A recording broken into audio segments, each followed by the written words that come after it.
asalaamaaleykum wa rahmatulah maa ngi nuyu ñëpp di am contentement bu baax di ñëw si Médina Gounass man maa ngi tudd Modou Touré ñoo ñëwoon fii ci formation ci programme Puma la Puma ñoom ñooy defal formation ñi nga xam ne ñoo nekk ci zone frontalière yi donc loolu moo ñu fi indi woon bañ ñëwee tey en collaboration avec Adaptec Solutions ñoo nekkoon formateurs yi dañ fi ñëwoon di former pour lait moom lañ fi ñëwoon pour former donc dañuy xool zone bu nekk li nga xam ne loolu la gën a bari le ñu former leen ci loolu donc comme zone bi meew moo fi ëpp moo tax ñu defal leen formation en yaourt donc formation bi 5 jours la durée donc defar nañ fi produits yi defar nañ fi yaourt def nañ lait pasteurisé defar nañ leen aussi fromage nga xam ne yëpp dinañ ko mën a consommer fii ci biir dëkk bi nga xam ne dina permettre jigéen ñi dëkk bi dinañ mën a liggéey ci dëkk bi duñ dem fenn liggéey fii ñu jaay ko fii am seen entreprise. lii produit laitier la donc conservation bi ci frigo bi lañ koy def donc après production après consommation durée bi du yàgg mais avant consommation mën nga ko dugal ci moom dañ koy conserver à partir de 2 à 4 degrés Celsius moo tax dañ leen indil matériel yi nga xam ne ñoom ñooy tax ñu mën a conserver seen produit. waaw loolu tamit sant nañ ci yàlla bu baax ndaxte ñun dañuy defar après ñun ñu bàyyi leen ñoom tamit ñu defaral seen bopp nga xam ne ñun bu ñu fi jógee ko ñoom dinañ mën a defaral seen bopp produit bi sans pour autant ñun ñu nekk wala lenn loolu moo nekk objectif bi nga xam ne boo ñëwee boo formé nit ki ba pare yow boo demee moom dina mën a defaral boppam li nga ko jàngal. non dafa am loolu yëpp jàngal na leen ko am na meew yoo xam ne par exemple meew bi bu nekkee moins de 28% matière grasse boobaa du mën a defar yaourt donc da ngay ut meew boo xam ne c'est 28% ou plus donc loolu yëpp bokk na ci formation bi jàngal na leen ko wala boo amul loolu da ngay ut ci meewu nag bi mën nga ci defar aussi yaourt jàngal na leen procédure bi jox na leen diagramme de fabrication nga xam ne ñoom am nañ tous les matériels nécessaires les bagages yëpp ba nga xam ne dinañ mën a defaral seen boobu produit. voilà léegi lu ñuy lancer message rek mooy ñu góorgóorlu xam ne jox nañ leen matériel yu cher matériel yu baax nga xam ne tey jox nañ leen xam-xam bi ñun wax nañ ñu dégg ñoom def nañ ñu gis bind nañ aussi bàyyi leen fi donc ñoom ñoo war a appliquer ñu defee manko liggéey pour ñu mën a atteindre seen objectif def comme yeneen entreprise yi yu mag yi fi nekk parce que war nañ ko mën a réussir parce que la dernière fois lu ñu produire woon instant bi lépp jeex na lii démb lañ ko produire moo nekk nii te nit ñi dañ koy soxla dañ koy consommer donc loolu moo ci am solo. waaw bouteilles yi mën nañ ko jaayee 1500 pot yi ñu jaayee ko 250 sachet yi ñu jaayee ko 100 francs. ñu gërëm bu baax waa Puma en collaboration gërëm waa Adaptec bu baax ñoom ñi nga xam ne ñoo leen di jox matériel yi ba pare may leen formation bi gratuitement. donc formation bi jaar na ci jàmm léegi lu ñuy wax rek mooy ñu jëm leen utal ñu lancer Puma mi tam jëm leen utal benn local boo xam ne moom lañ ñoom dañuy def seen entreprise pour ñu mën fa di fa liggéey parce que fii baax na mais kër jàmbur la donc GIE bi foog mu am local boo xam ne moom foofu la mën a defee production am normalement nga xam ne du am benn jafe-jafe ak kenn parce que boo nekkee ci kër bokkul ak boo nekkee ci sa local. boobaa boo nekkee sa local di nga mën a respecter normes yi ak hygiène bi lépp di nga ko mën a gérer parce que foofu noonu yaa ngi nekk ci sa entreprise donc loolu la ñuy ñaan rek di wax ne di leen ñaaxaat ñoom ñu gën a góorgóorlu bu baax xam ne lii am na solo parce que ñoom mën nañ ci dem ba former waat ci ay ñeneen ak ñeneen ndax ñu ngi xam-xam bi ñu ngi lépp daal donc loolu moo ci am loolu laa amoon lu ma ci wax ñu ngi leen di sant bu baax di leen di gërëm. assalamu aleykum wa rahmatullah ko musidɗo moon Alpha Isaga Talla directeur exécutif de l'ONG ACET ɗo e Madina Gounass ko yettere Allah no feewi en jetti Allah en jetti nelaɗo Cheikhna Amadou Tidiane jinnaɓe meɗen e seeremɓe meɗen fof nde Allah moƴƴani en ha mbawɗen tawtorede ɗeɗo golle fuɗɗode majje ha timmude ɗen golle ɗe goni ɗe ganduɗa eɗen gandi ONG ACET ardugol Amadou Tidiane Talla en mbaɗino projet ji nde tawno Madina kañum ene seeti e diwanuji goɗɗi nokkuji goɗɗi ɗi ene jogii ɓe balleten projet ji ene jogii ni ɓe ganduɗa taw ko rewɓe remoɓe walla golloɓe goɗɗum ɓen ONG ACET ene duusa ɗumen e golle men wamma ɗo Madina ɗo nde tawno debbo kañum ko yo suro hasso ene golla yo won gollal gongal e nder galle muɗum suro hen daña hen en ƴeewi noon en tawi ɗum ene wawi wonde ɗum waɗi ha jaaɗen jokkodirɗen e Moussa Sow mo ganduɗa ko walaldinajo kañum woni jogui programme biyeteɗo PUMA mo ganduɗa ko PSE président de la république immini programme gam o wawa ɗoftude dowriyankoɓeɓe wonɓe dow ɓe ɓurɓe woɗɗirade e lamorgo ɓe ha mbawa liggade en keeɓino hen noon financement ji oɗo noon kañum ko garɗo ko wiyete ko unité transformation de laitière ko usine ene wayno ko usine ari ɗo e groupe goto ɗo e Madina Gounass groupe ni wiye Jokkere Enɗam Madina Gounass ganduɗa on groupement ɓe formama saabu wiyano ko yimɓe 10 formete kono nde tawno eɗen gandi gandal ngal ene moƴƴi ene foti yajde ɗum waɗi ñaguiɗen ɓe ha wona yimɓe 17 eyyi gansaga ɓen ɗon foof formama e ɗeɗo golle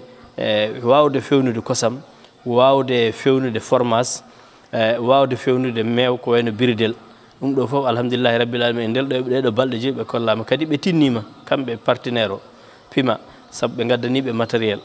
ɓe gaddaniɓe frigo ɓe gaddaniɓe cuisiniére ɓe gaddaniɓe gaz uji eɓe peesirɗe en e kaɓirɗe butelaji e sachet ji e machine aji ɗi ganduɗa henen ko juɓɓinoje ɗum fof ɓe jangguiniɓe laaɓal ɓe jangguiniɓe holno ɓe gollirta ha ɓe mbawa dañde holno ɓe gollirta golle ceeniɗe e ko nandi hen ɗum kadi ko yettere Allah no fewi ɗi ganduɗa hennene en keeɓi ɗum e nder ɗeɗo balɗe eyi aɗa andi oɗo saaha joni nde tawno kosam nayyi weeɓani ko mewuji ɗi noon kadi ene mbaɗi qualité ji kamɓe rewɓe ɓe jangguinama hol meew moɓe potata fendude taw ko meew moƴƴo saabu mewuji hannde ene keewi ɓe gaddanama ni hay machine test o kollowoɓe oɗo meew sa waɗi hen so marque ɗeɗo marque tan gandinta o meew ko cuuɓaɗo ɓe mbawa fendude ɗum e oɗo saaha ko ɗum so Allah jaaɓi en ɗamini saaha ndungu ma kamɓe ɓe ɗaminima ɓe keeɓ nokku e nokkuji mabɓe ɗo ɓe pewnata tawa kadi ɗo e guure saraji he ha e ko nandi hen eɓe guitta sukaɓe ene jaaha ene coodinoyoɓe kosam nayyi eɓe gadda eɓe penda kadi ɗum kadi gollal ngal ɓuura yajde eyyi kamɓe heɓlaɓe ɓe kam en mbaɗi hen jorto no fewi saabu wona neɗɗo foof en cupti yimɓe ɓe ganduɗen ko dilloɓe e ɗum ɗo kadi ko yiɗɓe ɗum gonga ni en mbawata subtodade mabɓe koye ɓen cuptiɗen gadduɗen kadi goto foof wiyama kadi ko nelaɗo e leegal muɗum ko nelaɗo e diwan mum ONG ACET noon e ballodiral mairie kadi eɗen jetta hen maire no fewi saabu programme o guila adan o habrama nde ɓe gari nde kadi o yeehi ha o luuɓi en nokku caggal muɗum o nokku taw ene waɗi gantu seeɗa en kadi en jeehi ha to ceerno en kabri ɗum eɓe gara hay koɓe gari ko ni en jaadi e mabɓe ha to ceerno en kolliɓe ceerno namdi ko namdoto ko waɗi hen duwaw ɗum waɗi kamɓe ɓeɗo wiya ko yoɓe daro ɓe dado ɓe mbawa formude so Allah jaaɓi ma ONG ACET ene fiiɓi wallodirde e mairie ha ɗum ɗo wawa yajde yaaha e nder guure he saabu guure ɗe ene jogui guure ganduɗa joguiɓe nayyi enen kandi e ɗum ɗo holno ɓe ballirte kamɓe ɗen guure haaɓe keeɓa ɗum leeɗe ɗe kadi mbawa liggade ɗum ɗo nde tawno sa yi ko hewɓe daɗama tan ko wasde dillude neɗɗo ene wawi dillude e sababu dillinde sababu e nokku muɗum daña taw ene suuri ene iwani e sunna he kadi wasiyam e heɓlaɓe ɓe ko yooɓe tinno saabu ko sasi mawɗo ɓe pawa e so tawi a wiyama ar yimɓe temedere a suɓama e nder yimɓe temedere a wiyama ar sa andi gandal ngal jaaha balla yimɓe ɓe saabu gandal ngal hay mbuɗo a namdaka hen a jangguinama ha jangguinɗo mo andi a wawi fodde balɗe 5 hokkima matériel waɗanima diplôme annene aɗa foti darade no balliraɗa sibu Allah ni balliraɗa so ballira noon sibu Allah ha hunde nde yaaja saabu gandal ngal so yaaji tan gandal ala ko suuɗi ɗum gandal hunde nde foti tan ko yajde kala so yaaji tan ɓeydoto ko nafde ɓeydoto kadi ko ittude e ɗo so tawi Allah waɗi Allah newni eɗen jorti ɓeɗo hande wonɓe ɗo ɓe so tawi ɓe ballama maɓe mbawa fewnude hayɗi saabu ɗi saseji biyeteji arɗo ɗi biyeteɗi ƴellitare eko nandi hen ko ɗiɗo ko ɗum ni tan fewnira kamɓene so Allah jaaɓi tawde ɓe keeɓi saseji ɓe puɗɗima sa yi hande a yi oɗo formas ko kamɓe pewni ɗum sa yi ɗam ɗo oɗo mew birdel ko kamɓe pewni ɗum ɗo e Madina Gounass ndeke so tawi ɓe ballama so eɗen mbaɗi hen jorto so Allah jaaɓi maɓe mbawa fewnude saseji ma taw ni boom so Allah jaaɓi sodde e mabɓe ɓurata sodde garoji ɗi e ɗum kam eɗen ɗamini ɗum saabu sa yeehi hande ko wayno kunkandi en eko nandi hen ɓen ɗon ene jogui politique baɗo noon ɓe jogui unité mawɗo ay kamɓe joni ɓe jaahade guure saji he ɓe mbiya an ka joom nayyi emin jiiɗi gaddanamin kalen gadɗa bidon 20 litres min dokkuma feccere nde feccere min goppo ɗon mbaɗiren noon ha ndungu o silta min dokkuma halis maɗa wayno comme ka moftanaɗo ni ɗum kadi ɗum ɗo fof ko peeje ɗe ganduɗa so Allah jaɓima ɓe balle eɗen eri noon bandiraɓe hatanteɓe e joguiɓe ngaalu ne ballata en ha ɓeɗo mbawa gollade tawde kay Allah newni ɓe keeɓi gandal ngal ganduɗa eɓe mbawa gollaji e nokkuji mabɓe eɓe cuuro eɗen ewno hen ɗanniyankoɓe men e anduɓe men e pelle men ko wayno felle kawtal golle en e ko nandi hen ballata ha duusa ɓeɗo henen e waaɓe noon ha hankkadine ɗum wawa yajjoɗo e wuuro he wona nafoore meɗen eyyi kamɓe rewɓe o saaha ɓe ɓuuri harjinde e nokku saabu hay sinno koye galle pewnata il faut keeɓa nokku maɗa ceniɗo mo hoɗaka ɗum eɓe cohli ɗum eɓe cohli kadi wallede e fond ganduɗa hoore jawdi ɗi ganduɗa nde ɓe mbawa liggorade tawnoɓe porma ɓe gaddana matériel o ko heddi ko haalis yaltata yaaha soodoya ɗum ne kadi eɗen mbaɗi hen jorto so Allah jaɓima Allah moƴƴini foof ɗum ɗo kam en ɗaccataɓe ONG ACET ɗaccataɓe ma duusɓe ha ɗum wawa yajde ha ɓurani yajde so Allah jaaɓi eyyi to banggue ndungu o eɗen ñaagui Allah subahanahu wa taala yo Allah newnan en ndungu moƴƴo ndungu jamyamo Allah waɗa hen barke e gonga ko Allah ko andattako kono noon ko kanko ƴefti eko makko ko o fecci e hunde e jiyaɓe makko sa ƴeewi hande météo nde haalata nde ƴiwale jawtuɗe gaari nde météo kañum wino yo yimɓeɓe muñi taw awre nde seeɗa ɓuuri wallude ko ɗo lewru ndu so mayirde lewru ndu walla ha lewru ndu maya kala tooɓi hankkadi yo yimɓe gawa ɗum noon eɗen mbasiyo yimɓeɓe yo goto foof tawde kay a heeɓi dawal tooɓi seeɗa a yi keccol a heeɓi ayi ndiyam dartima a heeɓi dawal no aɗa hebloro kala ko aɗa hebloro taw hankkadi so hunde nde ari hankkadine ko ala haaju goɗɗo darade nde tawno ndungu ko jirante beele yimɓeɓe ene mbaɗa ko poti wadde ko keño ɗum Allah newnana ɗumen gaynagol law Allah waɗa hen barke ko dañata ko eyyi ONG ACET ko hen woni ene heblani so Allah jaaɓi koye sahaji mum hay hande ɗe balɗe foof koye réunion ji mum gonɗen Kolda ɗe balɗe kadi gartuɗen kadi e diwan Tamba o e ko nandi hen ko hen wona so Allah jaaɓi ɗo e julde en ɗamini ma won hen ko ari ko heddi ko hennene ko gasa noon tarda ara caggal julde kono noon kam so Allah jaaɓi ene hebla so Allah jaaɓi inchallahu taala anu eɗen ɗamini hen jorto moƴƴo